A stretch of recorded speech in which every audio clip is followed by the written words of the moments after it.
इंस्टाग्रामवर तुम्हाला बघायला मिळत असेल की बाबा प्रत्येकाचे फॉलोअर्स 40,000, 50,000, 30,000 फॉलोअर्स ज्या व्यक्तींचे आहेत आणि जे ट्रेनर आहेत मार्केटमध्ये, इंट्राडे ट्रेनर असतील, बँक निफ्टी ऑप्शनचे ट्रेडर असतील किंवा मग स्टॉक ऑप्शनचे वगैरे ट्रेडर असतील, तर यांचा एक कॉमन फॅक्टर मी जो आढळून आला की ते काय करतात, त्यांचं प्रॉफिट आहे ना डेलीचं आपलं इंस्टाग्रामच्या पेजवर म्हणा किंवा टेलिग्रामच्या चॅनलवर या गोष्टी त्यामध्ये शेअर करत असतात की बाबा आज 1 लाखाचा प्रॉफिट झाला, आज 35,000 झाला, आज 40,000, 50,000चा. त्यांना काय होतं, लोकांना फक्त एवढंच कळतं की अरे बाबा ह्याच्याकडे प्रॉफिटेबल स्ट्रॅटेजी आहे आणि हा प्रॉफिटेबल स्ट्रॅटेजीने ट्रेड करतो. तर असं नसतं मित्रांनो, या गोष्टीमध्ये बरंच आहे. प्रॉफिट झाल्याच्या नंतर सांगणार तुम्हाला स्क्रीनवर की कशा पद्धतीने प्रॉफिट केला हा दाखवत तुम्हाला. हाय हील याची लेवल होती, माझी बाईंग प्राइस इथं होती, माझी सेलिंग प्राइस इथं होती, तर तुम्ही इथं लिक्विडिटी आली, त्याच्यामध्ये व्हॉल्यूम आलं, परत प्रत्येकाचे इंडिकेटर्स आहेत, तर ह्या असं तुम्ही वापरलं असतं तुम्हाला या ठिकाणी प्रॉफिट जनरेट झालं असतं. तर माझं एकच म्हणणं आहे, एवढंच जर सोपं आहे किंवा एवढंच जर तुम्ही त्याच्यामध्ये नॉलेजेबल आहात आणि एवढंच जर तुम्ही मास्टर आहात त्याच्यामध्ये, तर तुम्ही मार्केट आधी प्रिडिक्ट का करत नाही की बाबा लाईव्ह मार्केटमध्ये तुम्ही का सांगत नाही की बाबा जसं आमचं जसं चालतं लाईव्ह सेशन की बाबा इथं घे, हा 1 मिनिटानंतर ट्रेड जनरेट होणार आहे, इथं तू घेऊ शकतो. अशा पद्धतीने जर तुम्ही मार्केटमध्ये काम केलं तर लोकांचा तुमच्यावर विश्वास बसतो. नुसते प्रॉफिटचे स्क्रीनशॉट दाखवून जर तुम्हाला असं वाटत असेल की पुढचा व्यक्ती प्रॉफिटेबल आहे आणि हा आपल्याला तिथपर्यंत नेऊ शकतो, तर हे साफ चुकीचं आहे. इंस्टाग्राम आणि युट्यूबच्या माध्यमातून तुमच्यापर्यंत जे रिव्ह्यूज पोहोचले जातात, आता आज माझं सुद्धा तुम्हाला इंस्टाग्रामवर कुठेतरी, युट्यूबला कुठेतरी फीड दिसेल किंवा माझी स्टोरी दिसेल, पण बाकीच्यांचे जेव्हा तुम्हाला बघायला मिळतील तेव्हा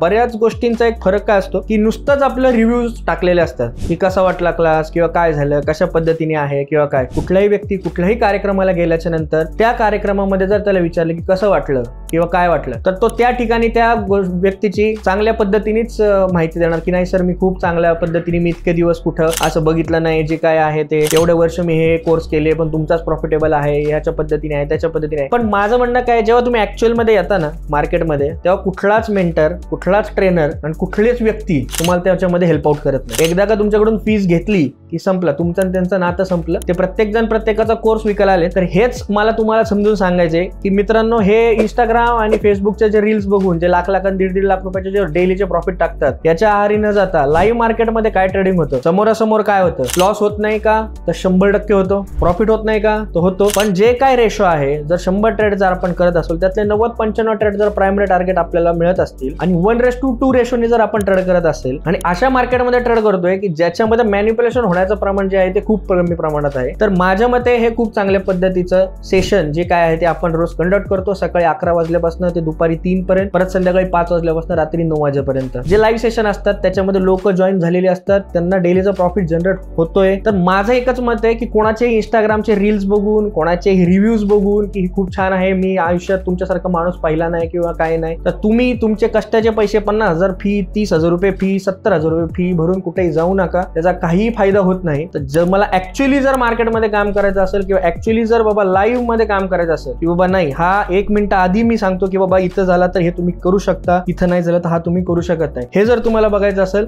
तर खाली दिलेल्या नंबरवर तुम्ही कॉल किंवा मेसेज करू शकता. तुम्हाला त्याच्यामध्ये फ्री गायडन्स प्रोव्हाइड केला जाईल.